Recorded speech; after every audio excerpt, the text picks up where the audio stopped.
What's going on, everybody? I would like to officially welcome you to the Fessin Up Podcast. I am your host, Faisal Shafat. Appreciate that. You might know me as Fessi. I've been on Ninja Warrior, Big Brother Season 20, and I've been on 5 seasons of MTV's The Challenge, where I've made 3 finals and I've won 6 eliminations. So on this podcast, I will be breaking down All Stars 4. For once, I'm excited to be able to just sit back and just watch the show and not stress about how I made a fool about myself on television or what I'm going to be doing tonight. You know, nowadays, I don't even watch some of the episodes unless I know I'm about to win an elimination or a daily, or I know it's going to be a badass episode, you know, just because you already go through so much being on that show for 2 months. So a lot of times I know I didn't win the final money.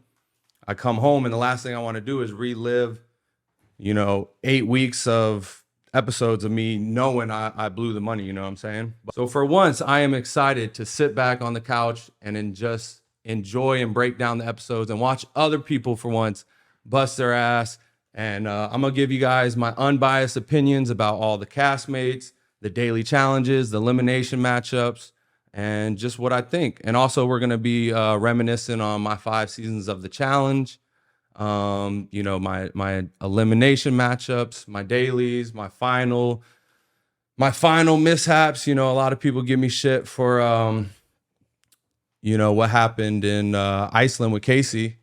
So for those who don't know, me and Casey were partners in the final in Double Agents, and we're in first place. And all of a sudden she goes down, she slips on a rock, tears her patella tendon. And I'm just sitting there like mind blown because this is my second final in a row. And I'm thinking I just went into elimination, stole Casey. Like me and Casey are about to win this. And seeing her just scream in pain, I was just like, this can't be happening, you know? So in my head, I didn't even think we were about to go have to do a checkpoint. So, the medics rush in, we're on the side of a cliff in Iceland and she's screaming in pain. The medics come in. They start helping her down the hill. And then the producers were like, oh, Fess, help Casey get to the checkpoint. You guys are still in it or whatever. So I'm like, all right. So we go open up the thing and it's bull testicles, fish face, all of this. And I remember asking the producers, I was like, are we DQ'd? Are we DQ'd? And Casey's like, just eat it. Just eat it. And all this stuff is going through my mind. I'm looking at these bull testicles, and they're about the size of softballs, 2 of them, skin on them. You can see the veins, like it's crazy. And all this stuff is just going through my mind. Like, bro, am I really gonna eat all this for them just to tell me like, yo, Casey's can't go no more. You guys are disqualified. It's not like this was the last leg of the final. Like a lot of people are like, why didn't you just pick her up? So-and-so did that on season so-and-so. And I'm like, I doubt they would have let us do that. Like, in order for me to find that out, I would have had to eat all that shit way before everybody else. And then they probably would have been like, and we never know. And that's why people give me shit. They're like, oh, you quit. And I'm like, bro, I didn't quit. Like, and you weren't even halfway through with the final run. That was like towards the beginning. That was 1 hour into the final run, right? And mind you, the night before was the final elimination. I went in against Kyle in a hall brawl, and he dislocated his finger. Yeah, he dogged him. And they didn't even allow him to go back into the hall, right? They disqualified him for an injury of a pinky finger. So in my head, I'm like, Casey ruptured and tore her patella tendon on the side of a mountain in Iceland in the first hour of the final. They're not going to let me carry Casey all the way, 2 days into the final overnight challenge, getting in a canoe while she's screaming in agony pain. It's not going to happen. And I think, everybody just wanted me because of the way I ran the season. I voted myself in against Nelson, against Kyle. I went against CT. And yeah, I mean, that season, you had something to prove for sure. And you were on the up. And especially even starting that final run, once you and Casey got there, it was like just watching it from the outside, you were moving. You could see the momentum that you guys had, and then she blew her leg out. It was like Like, there's no way I'm gonna be able to carry her all the way through to Hmm. the end, and they actually let it happen, And the thing was that that wasn't even in my mind. Like I wasn't like I need to eat all this food to figure out if we're gonna be disqualified. And like we're still in this. I was like, bro, this is the first hour of like a 30 something hour final. Like Yeah. it was just coming like to my mind. It was like everything happened so quick. Like we were in first, and then all of a sudden, like she's on the floor screaming in agony pain. I'm like, that's it. That's the seat. Like the night before, I wrote Casey a note like, yo, congrats. Like you're about to be the first person to win Big Brother and the Mm. challenge because we're about to do this tomorrow. And I was like, And that was a nasty partnership too, just you guys coming up together at the same time. bro, a lot of people don't like. I see online or on Twitter, people are like, the challenge must be rigged because Fessy always gets hall brawls. I'm like, bro, the challenge isn't rigged. Those two hall brawls I got, I voted myself into both of those, right? And yeah, everybody knows the drama behind me voting myself in against Nelson. Hmm. But the one against Nelson, you needed a gold skull basically to get, you needed an elimination win to get to the final, right? Hmm. The last elimination, I already had a gold skull and I voted myself in against Kyle. That way I could steal Casey right before the final because we knew that was the structure. Whoever you were partners with on the last elimination, that's who you're going to go into the final with. So I was like, instead of, because that season I had got stolen 4 times. I was the only dude to get stolen, like, because when you went into elimination, you could steal anybody's partner you wanted. Hmm. So basically, I was getting frustrated, and that's kind of how it was portrayed on the season was like these girls, these women were stealing me as their partner, and it was kind of me in the confessionals, kind of complaining that I don't got my shot to shine, and I was looking back at it now that I'm older, it's like okay, I understand the challenge isn't all about just showing up and competing. It's about how you work with your partner and adapting to different types of personalities and working with each other. I understand that, but when I first got on the challenge, I just had a point to prove. I wanted it to be known that like I'm just not the typical big dude you see on the show, like come in and he's brought in here to stir the pot and he might be good in a hall brawl, but that's what a lot of people try to portray me as. Like they associate my name with hall brawl and they're like he's only good at hall brawl, and I'm like, bro, are you not watching the tape, bro? Like Yeah, I'm winning, all the other swimming, daily challenges you're running, winning. puzzles, math problems, like balance. Yeah. I'm doing it all, you know what I mean? But I think where a lot of the hate came from was how I was so vocal about it. Like I said, I'm getting older now and watching it back. I'm like, all right, I turn on the tape and all the confessionals of me. I'm like, I this, me this. And it's like, all right, I get how that could come off a little whatever, but I had to make a point early on in the show. Like I'm here to compete. Yeah. And now I feel like I've made that point. So now I could kind of take a step back and I'm gonna still show up and compete every time, but I don't have to be so vocal about it. Like, hey, look what I could do. You know what I'm saying? Yeah. And I think the people want to see after that season that you and Casey made it to that point is let's put Fessy in this situation again where there's huge testicles, where there's, tiger blood or whatever, some of the nasty stuff they have there. Like, all right, let's see what he does now. His partner's good to go.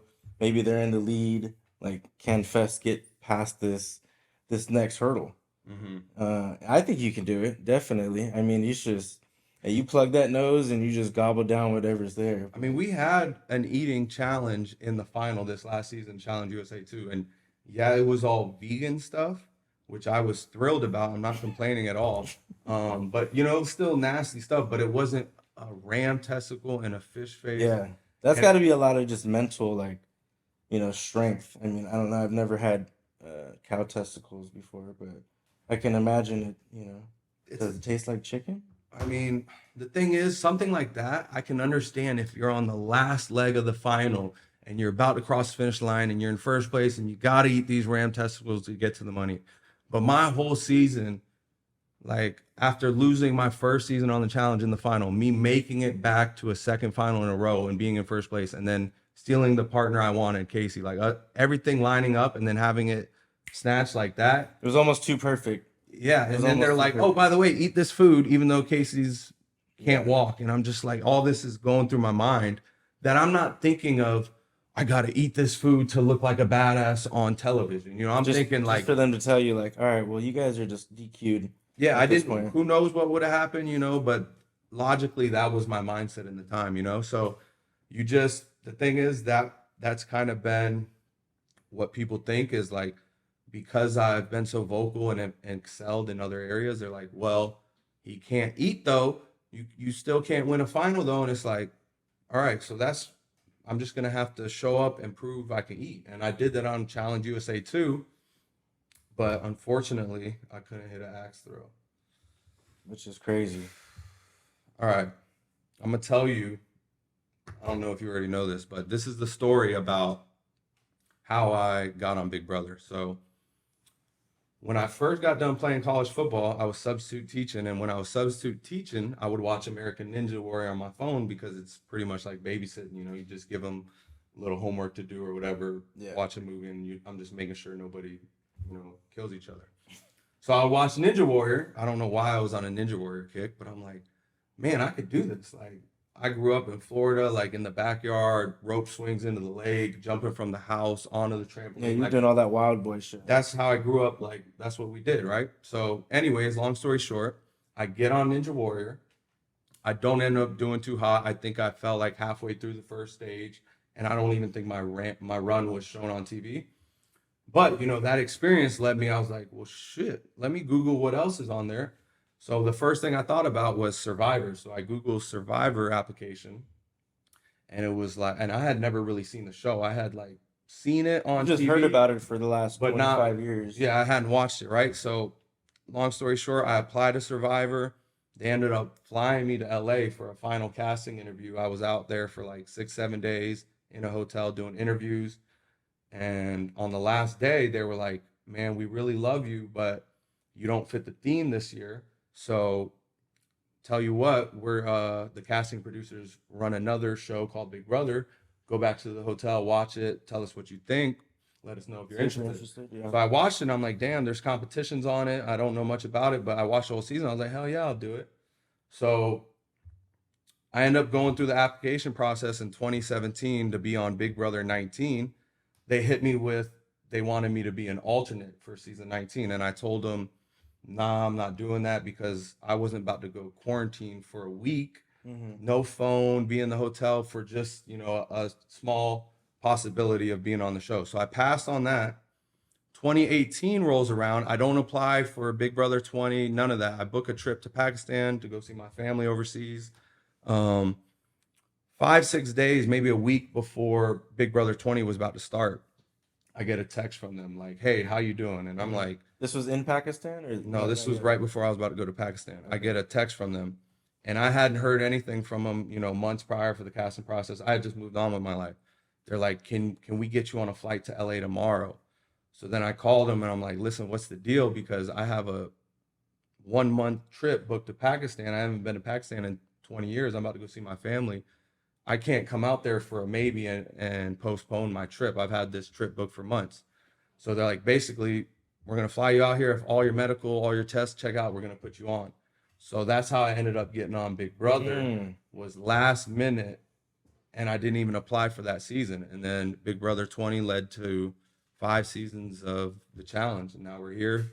So I just wanted to start the podcast. It's called Fessin Up.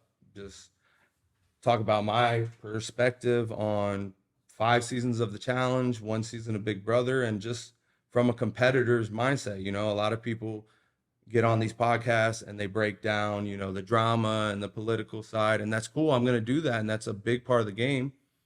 But, you're going to get a little different side because, I grew up playing sports my whole life. So I went into the challenge thinking like it's a full-time job, like full-time sport for me. Like I'm there to be the best. That was my mindset showing up. So going back to Survivor.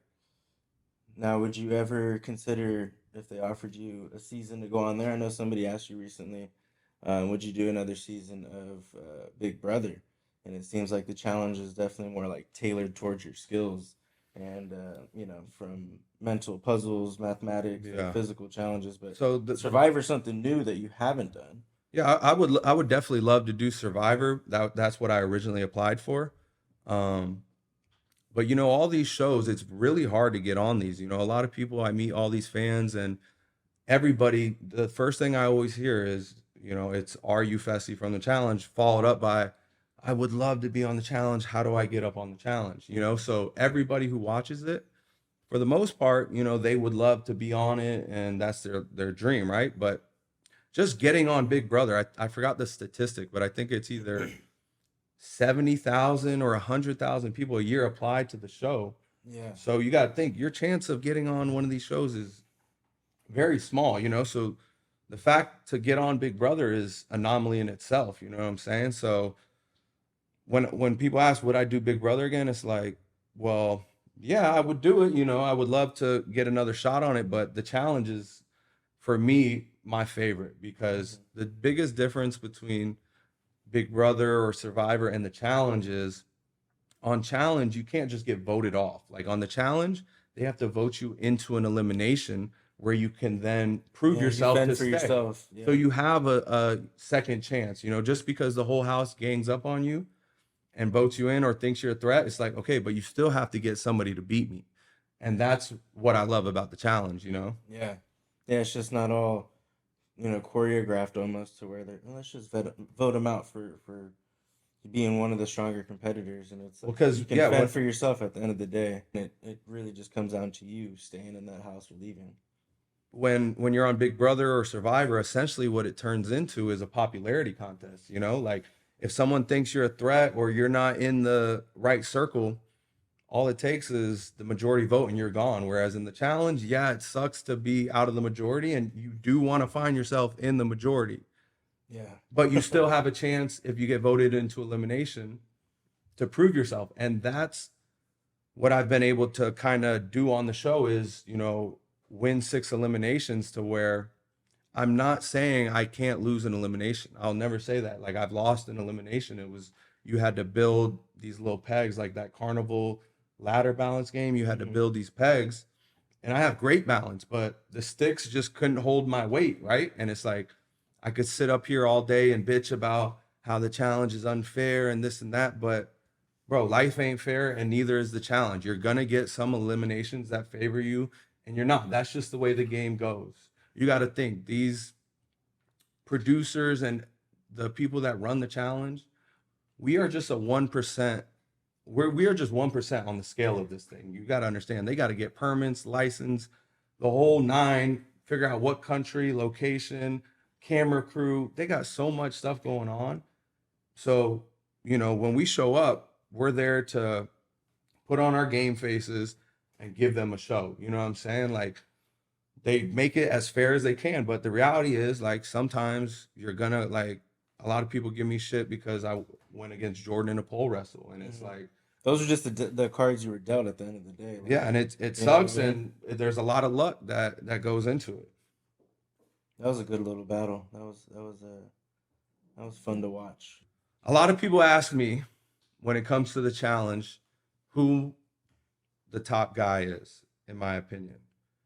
And I'll break down the women later, but as far as the men go, in my opinion, the top Yeah. 2 male challengers. If you guys want to see more of the Fessin Up podcast, head over to the link in my bio and subscribe to the Patreon for more.